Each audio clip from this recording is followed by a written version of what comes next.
안녕하세요. 저는 30대 중반에 직장 다니는 여자입니다. 제가 주부가 아니라는 걸 분명하게 하기 위해 처음부터 제 소개를 해봅니다. 저는 아침 저녁으로 1시간 남짓 걸리는 출퇴근을 소화하고 겨우 집에 들어오는 직장인입니다.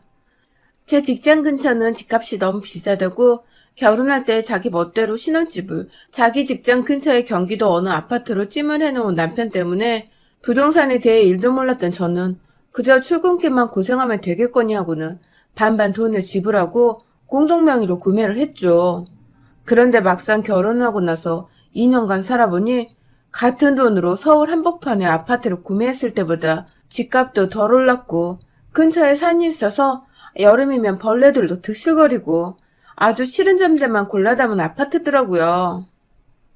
남편도 자기 고집으로 고른 아파트가 말썽이라 제게 미안했는지 먼저 이사 갈 것을 제안했고 그렇게 한참 알아보다가 기존에 집 팔고 대출 많이 껴서 서울에 있는 아파트로 이사를 갔습니다.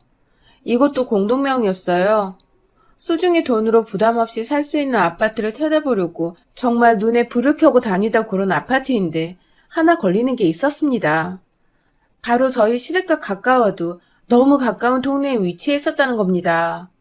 저희 시댁은 이사가는 동네에서 5분도 채 걸리지 않는 바로 옆 동네에 있는 한 다세대 주택이 위치해 있었는데요. 엎어지면 코 닿을 거리라 자주 찾아오려 하시진 않을까 괜히 신경이 쓰이더라고요. 다른 아파트 살고 있을 때에도 그 먼 거리를 왔다 갔다 하시면서 집에 들락날락거리시고 연락을 하던 분이신데 가까이 살고 있으면 매일같이 찾아오시는 건 일도 아니겠다 싶었죠. 사실 저희 어머니는 이제 겨우 60이신데 생각하시는 건 20, 30년은 좋게 더 사신 것 같은 옛날 분이십니다. 그저 아파트에 살고 있다고 하면 그 위치가 어디고 뒷값이 어떻든 간에 무슨 재벌이고 돈 잘 버는 사람이 사는 곳이 마냥 부러워하시곤 하셨죠. 신혼집으로 첫 아파트를 들어가던 때에도 시어머니는 분명 공동명의로 산 건데 자기 아들한테만 고생이 많았다고 이제야 두 발 뻗고 편히 잘 수 있을 것 같다며 문 앞에서 집으로 들어오시기도 전에 꺼이꺼이 목 놓아 우셨답니다. 아들이 아파트에 살게 되어서 성공했다며 기뻐서 우시는 거였어요. 남편이 어릴 적에 부모님 다 힘들게 일하시면서 여유 없이 힘들게 살았다고 하더니 높은 층에서 아래가 훤히 내다보이는 아파트가 시어머니께는 그저 부러움의 대상이었겠구나 싶어서 괜히 짠해지고 또 뭉클했던 순간이었죠. 하지만 이런 훈훈했던 분위기는 어디로 가고 지난 2년간 저는 시어머니께 너무하다 할 정도로 시달려야 했습니다. 아침 저녁으로 남편 밥은 잘 차려줬는지 물으시고 또 1년에 딱 3번뿐인 제사를 준비한다고 365일 중에 350일 정도는 저한테 제사 얘기를 하시고 일을 시키시느라 정말 시댁의 시자만 들어도 진절머리가 난 상태였어요. 시집 올 때 저희 부부한테 해준 것도 하나 없으셨고 심지어 신혼집을 구할 때에도 남편과 공동구입을 하면서 제 돈이 반이나 들어갔는데도 아시는 건지 모르시는 건지 저한텐 고맙단 말 한마디 안 하셨고 오히려 남편을 굶기지는 않는지 그것만 걱정하셨어요. 그래도 이게 다 거리가 꽤 먼 거리에 살고 있었기 때문에 전화를 받는 거에서 그칠 수 있었던 건데 서울로 그것도 시댁 근처로 바로 이사를 와버리면서 상황은 완전히 악화가 되었습니다. 전화로만 닥달하시던 시어머니가 이제 제게 양해를 구하지도 않은 채 집으로 찾아와 잔소리를 하기 시작한 것이었죠. 서울 아파트로 이사를 오던 날 시어머니는 처음 신혼집에서 하셨던 것처럼 똑같이 현관 앞에서 목 놓아 우셨어요. 결국 성공해서 서울에 자리를 잡았다며 이젠 일 안 하고 살아도 마음 편하겠다며 남편을 붙잡고 껴안아 한참을 계셨죠. 이게 다 대출을 끼고 겨우 산 집인데 진짜로 우리 부부한테 벌써부터 기대시려고 하시나 싶어서 이 집은 저희 집이 아니라고 말씀드리니 시어머니는 토끼 눈을 하고서 저희 부부를 번갈아 쳐다보셨어요. 하지만 이내 남편이 그냥 은행에 조금 더 대출을 받은 것만 갚으면 우리 집이나 다름없다고 시어머니를 안심시켰고 때문에 저는 졸지에 시어머니한테 거짓말을 하려 한 꼴이 되어버리고 말았죠. 뭘 몰라도 한참 모르시는 시어머니를 보며 이게 다 대출 끼고 얻은 아파트이고 그렇게 따지면 전에 살던 집이나 여기나 저희에겐 그저 평상시에도 빚을 잘 갚아야 한다는 걸 상기시켜주는 독촉장 같은 존재인데 왜 저렇게 세상 물정을 모르나 싶어 답답했습니다. 그러다 이사가고 한 달 정도 후 사건 하나가 있었습니다. 아니, 쓰지도 않은 찻잔이 씻겨져 있고 출근하는 길에 분명 KBS 뉴스를 보다 껐는데 집에 와 TV를 켜보면 엉뚱한 드라마 채널에 가 있곤 했어요. 처음에 남편이 잠시 TV를 켰다가 끈 줄 알고 별일 아니라는 듯 넘겼지만 자꾸만 누군가 우리 집에 들어와 살고 있는 듯한 찜찜한 기분을 지울 수가 없었죠. 그러던 중 시아버지로부터 전화가 왔습니다. 일하다 말고 급히 화장실로 달려가 전화를 받아보니 아버님은 없어진 시어머니를 찾고 계셨어요. 요즘 날이면 날마다 아침에 나가서 어디에 있다 돌아오는지 모르겠다며 얼마 전엔 식당 일도 그만뒀는데 무슨 일을 새로 하는지 전 알고 있는지에 대해서 물어보셨어요. 어머니가 일을 그만두신지도 몰랐던 전 당연히 아무것도 모른다는 대답만 하고서 끊었는데 뭔가 쎄 하더라고요. 이사 가던 날 일을 그만둬도 되겠다고 했던 시어머니의 말씀이 자꾸만 머릿속에 맴돌기 시작했습니다. 그리고는 곧장 남편한테 전화를 해서 시아버지께 들은 말들을 모두 전하며 물어봤어요. 그런데 남편은 뭔가 알고 있었다는 듯이 미지근한 반응을 보였습니다. 그리고는 더욱 꼬치꼬치 캐물어 보는 제게 그제서야 털어놓기 시작하더군요.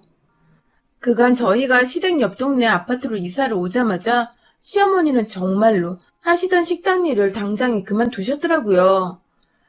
평소 자기 엄마가 식당에서 일하는 게 마음 내키지 않았던 남편은 시어머니께 앞으로 마음껏 저희 부부가 집에 없는 시간 동안 제 집에서 쉬고 노시라며 저와 한마디 상의도 없이 저희 집 비밀번호를 알려줬고요. 그 바람에 시어머니는 자유자재로 제 집에 드나들며 제가 장보은 거 요리해 드시고 제가 좋아해서 사놓은 티백 타 드시고 또 제 집안에서 이리저리 휘젓고 다니셨던 겁니다. 저요? 식당에서 일하는 엄마를 보는 아들의 마음 충분히 이해합니다. 저 같아도 당장에 돈을 번다면 식당 일을 더 이상 못하시도록 그만두게 할 거예요. 하지만 이건 좀 달랐습니다. 남편에게는 엄연히 저라는 새로운 가정이 생겼고 한 사람도 아닌 둘이서 각자 반반씩 돈을 부담해 산 집인데 제 허락도 없이 비밀번호를 알려주고 제 공간에 자기 엄마를 마음대로 들어오게 한 것을 그냥 넘길 수는 없었어요. 저에 대한 배려가 하나도 없었던 행동이었으니까요. 전화를 끊고 내내 마음속에서 천불이 나던 것을 참고 또 참았습니다. 우리 친정부모님은 남편이 불편해할까봐 집으로 전화 한 통 하는 것도 조심스러워 하셨는데 남편은 그걸 아는지 모르는지 제멋대로 지 엄마 생각만 하기 바빴다고 생각을 하니 더 화가 났어요. 그날 저녁 집에 들어가서 남편 얼굴 보자마자 대바람에 화부터 냈고 분명히 집은 내 집이기도 한데 왜 내가 모르는 일들이 일어났냐며 얼굴이 시뻘개져서 소리를 지르니 남편도 아차 싶었는지 그제서야 생각이 짧았다며 저를 달래주더군요. 그날부로 시어머니는 더 이상 저희 집에 오지 않으셨습니다. 저희가 서로 충분히 대화를 나눠보고 함께 비밀번호를 바꾸기도 했고 남편도 뭐라 말했는지 모르겠지만 시어머니께 연락하고는 그 후로 더 이상 어머님이 집에 오시는 일은 없었어요. 그로부터 얼마 후 제가 더 이상 시어머니의 행동과 남편의 무책임에 참지 못하는 일이 생겨버렸죠. 남편에게는 저보다 5살이 어린 20대 여동생이 하나 있습니다. 얼굴도 반반하게 생겼고 신일도 자기 예쁜 줄 알아서 치장하는 데 돈을 많이 쓰는 걸로 알고 있어요.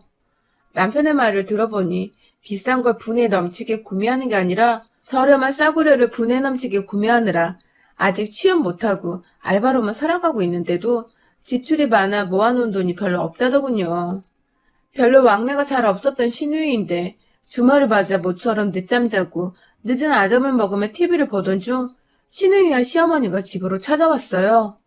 갑작스레 찾아오셔서 당황해하던 그때 시어머니는 신우이와 함께 거실 소파에 앉으며 저를 앞으로 불러내시더라고요. 제가 얼떨결에 남은 소파 자리를 놔두고 앉아있는 시어머니와 젊은 신우이와 거실 바닥에 앉는 꼴이 되었죠. 잔뜩 상기된 얼굴을 하고 있던 시어머니 표정에 뭔가 좋지 않은 말이 나오겠다 싶던 그때 시어머니가 말씀하셨어요. 신우이 시집 갔는데 애단을 보태라고 말입니다. 그것도 남편이 아닌 제 얼굴을 보면서 말입니다. 황당하더라고요. 왕래도 잘 없던 시누이까지 집으로 갑자기 말도 없이 대동하고 와서 한다는 말이 시집 가니까 예단을 좀 보태달라니.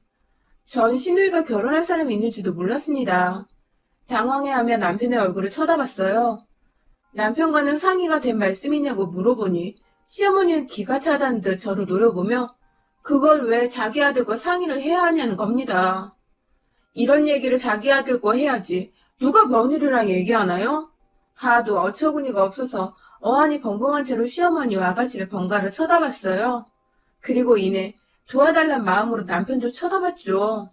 하지만 남편은 뭐가 그리 안절부절인지 손만 뜯으면 땅바닥을 보고 있더군요. 자기 아들을 째려본다고 화가 났는지 시어머니는 갑자기 앉은 자리에서 일어서며 제게 소리를 지르셨어요. 시집 올 때 한 푼도 안 들고 몸만 온 애가 뭐 그리 잘나서 집도 사주고 살림도 차려준 남편 길을 누르고 사냐며 저를 완전히 아들 길을 빨아먹는 기생충 취급을 하시더군요. 한 푼도 안 들고 왔다니. 이 집이며 살림이며 남들은 남편이 다 해준다는 거 전체가 남편보다 3살이나 더 어렸는데도 모아놨던 돈을 쏟아서 절반을 따고 시집을 왔습니다. 그런데 몸만 왔다고 하시는 어머니 말씀을 듣고 나니 열받아 화나는 거 둘째치고 서럽더라고요. 눈에 눈물이 가득 고인 상태로 무슨 말씀이냐고 여쭤보니 속사포처럼 쏟아져 나온 어머니 말씀은 완전히 거짓투성이었어요. 제가 처음 살던 신혼집부터 지금의 집까지 모든 건 남편 명이고 그런 아들의 집이라 좀 편하게 오고 가려 했는데 제가 집에 들어오지 못하게 비밀번호도 마음대로 바꿔놨다는 겁니다.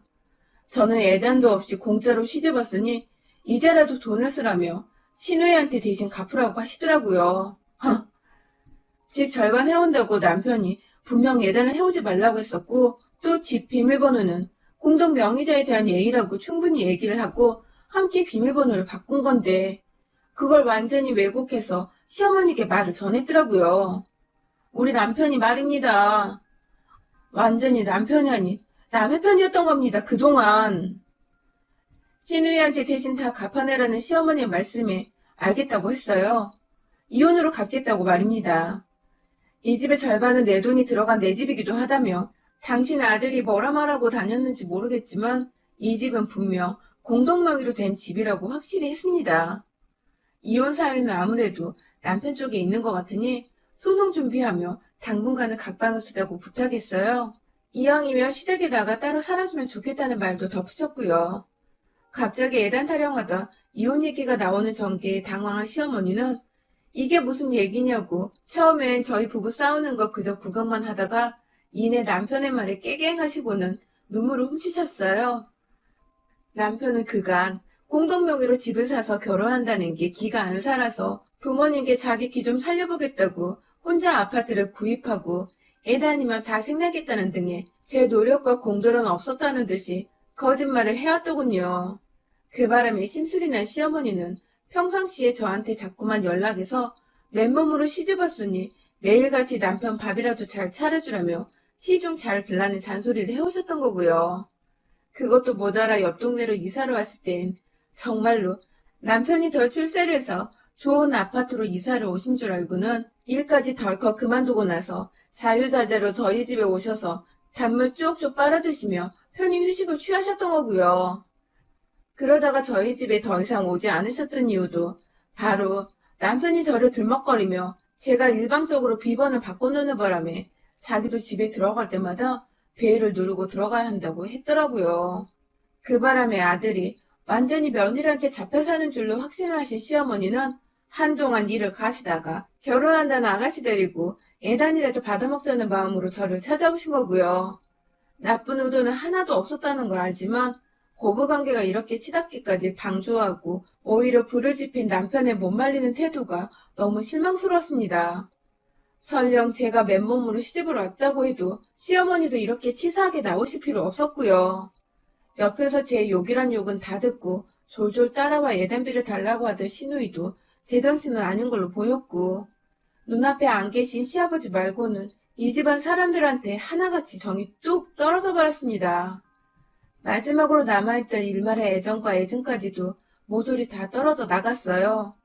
그날 이후 저는 남편과 각방을 쓰다가 결국 남편은 시댁으로 짐을 싸서 나갔어요. 제가 이혼 서류를 가져다 줘버렸거든요. 재산 분할이면 다 시댁 탓 안 하고 깨끗하게 정리하고 헤어질 테니 이혼해달라고 하니 죽어도 이혼 못하겠다고 미안하다며 목 놓아 울던 남편. 다시는 그러지 않겠다고, 다시는 시댁 식구들과 얽히는 일조차 만들지 않겠다며 급기야 신우이 결혼식 때 안 가도 된다더라고요. 앞으로 어떤 시댁 행사도 가지 말라고요. 그러니 한 번만 용서해달라고요. 일단 알겠다고 했습니다. 속으로 솔직히 솔깃했죠. 하지만 겉으로는 표정 관리를 하고 생각을 정리할 동안 시댁에 좀 가 있으라고 했어요. 사실 진심으로 반성을 하고 있는 남편의 모습에 시댁과 완전히 손을 끊기만 해준다면 함께 더 살 의향은 있었습니다. 당분간은 그냥 시댁에 남편을 쫓아놓고는 시어머니가 아들 걱정에 전전긍긍하시도록 내버려 두려고요. 벌써 효과가 있는 건지 시누이를 통해서 잘 모르고 화부터 냈던 것에 대해 미안하다며 연락이 오고 계시네요. 시아버지도 상황을 들으시고는 아들과 아내 때문에 절 볼 면목이 없으시다며 한 번만 용서해달라고 애원을 하고 계시고요. 그러게 왜 가족들 앞에서 제 얘기를 이상하게 해놔서 염치 없고 뻔뻔한 며느리로 만들어놨는지. 남편이 이 기회를 빌어 저를 더 존중하며 살 수 있기를 바랄 뿐입니다. 여러분의 생각은 댓글로 남겨주세요. 오늘도 시청해주셔서 정말 감사합니다.